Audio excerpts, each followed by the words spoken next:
킬러 문항이 없애면 변별력이 사라진다는 것은 사교육 이권 카르텔이 만들어낸 궤변에 불과합니다. 만약에 그들 말대로라면 킬러 문항 이전의 수능이나 그 이전의 학력고사는 변별력이 없었다는 말입니까? 이 화면에 지금 나와 있는 이 문제를 좀 봐주세요. 이 장관님, 이 문제가 수능의 기출 문제인데 무슨 과목의 문제라고 생각하십니까?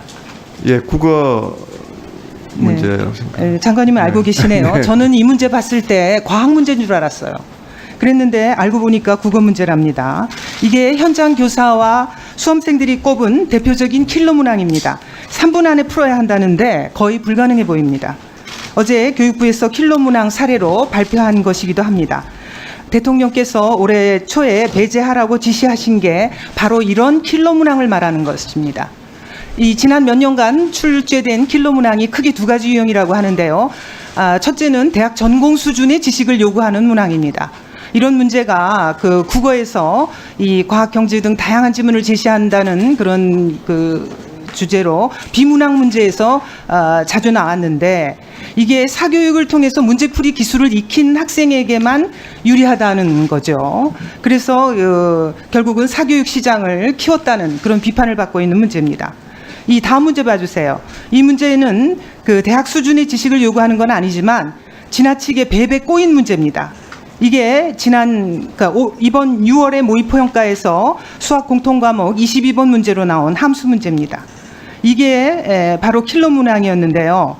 어느 정도 킬러 문항이었느냐? EBS가 응시생의 가채점 점수를 분석을 했더니 정답률이 불과 2.9%밖에 되지 않았습니다. 2.9%라는 거는 이 문제를 푼 사람 100명 중에 맞춘 사람이 3명도 안 된다는 얘기예요. 그러니까 한 문제에 이 3가지 이상의 수학적 개념이 결합되어서 손대기 어려운 문제라는 그 지적을 받고 있습니다.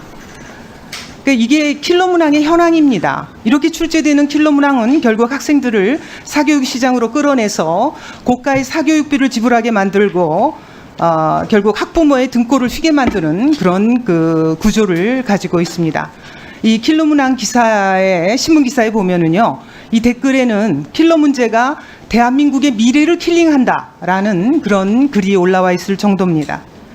이 시민단체 사교육 걱정 없는 세상 등 교육단체 회원들이 지난 23일 국회 앞에서 시위를 했어요. 그래서 이분들이 한 기자회견에 그 제목이 뭐냐면 수능 킬러 문항 방지법 제정을 촉구한다, 이런 내용이에요. 그래서 이들은 그 지나치게 꼬인 문제를 해결하는 방법은 학교에서 가르치지 않으니 수능 문제로 출제해서는 안 된다고 주장을 했습니다. 이 교육단체 회원들이 든 플래카드에는 40만 수험생 기만하는 킬러 문항, 부모, 교사가 거부한다고 쓰여 있습니다. 또한 이 교육단체는 배운 데서 평가하는 것이 국민 상식이다 라고 주장하고 있습니다. 저도 이 킬러 문항이 40만 수험생을 기만한다, 그리고 배운 데서 평가하는 것이 국민 상식이다라는 주장에 전적으로 공감하는데 장관님께서는 어떻게 생각하십니까? 네, 이번에 이제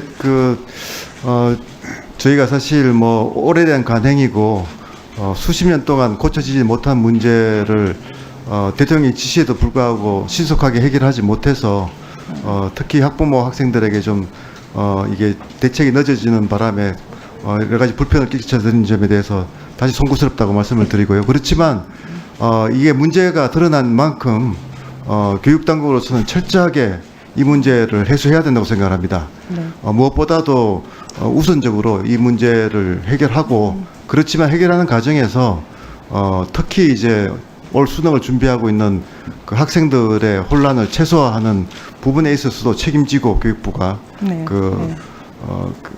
만반의 그 대책을 마련해야 된다고 생각합니다. 네, 이 고등학교에서 수학한 범위 내에서 출제해도 얼마든지 변별력 있게 출제할 수 있습니다. 킬러 문항이 없애면 변별력이 사라진다는 것은 사교육 이권 카르텔이 만들어낸 궤변에 불과합니다. 만약에 그들 말대로라면 킬러 문항 이전의 수능이나 그 이전의 학력고사는 변별력이 없었다는 말입니까? 이 교육부는 학원가 중심의 이런 궤변에 흔들리지 말고 배운 범위 내에서도 얼마든지 변별력 있는 수능 문제 출제가 가능하다는 것을 학부모들께 설명하셔서 학부모들을 안심시키는 한편 올해 실제 수능 문제를 통해서 보여주시기를 바라겠습니다. 예, 사실 네. 이 문제는 지나치게 사교육 관계자들 또 뭐 카르텔이라고까지 의심할 수 있는 그런 이제 발언들이 굉장히 많았습니다. 사실 그래서 이제 킬러 문항을 없앤다고 하니까 또 준킬러 문항 얘기를 하고요. 그렇게 해서 계속 소위 불안 마케팅을 해서 아이들을 사교육을 받지 않을 수밖에 없도록 그렇게 하는 부분이 분명히 네, 있다고 생각하고요. 네, 이제 킬러 문항 없이도 변별력을 충분히 확보할 수 있다는 많은 전문가들, 현장 교사들의 의견들이 있었습니다. 네.